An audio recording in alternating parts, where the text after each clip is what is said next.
weld against time and each other. It's a lot of adrenaline and stress, definitely in the last hour or so. Students from 12 schools gathered at Troup High School to compete in their second annual build-off. This year, it's a grow from scratch.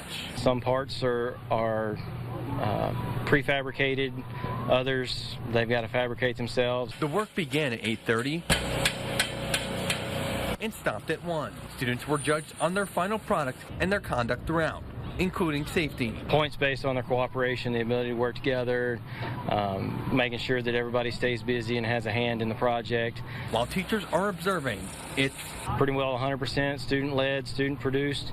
A lot of problem solving and time management goes into something like this. It may be a competition, but it's more about preparing for the real world. Just like if they were out on a job site and they had a foreman that would come through and evaluate their work. And there's nothing more real than seeing something you built with your own hands. There's nothing like it, honestly. You know, seeing your finished outcome, especially a project you're proud of, is it's a different feeling for sure. JD Kazi, KLTV 7 News.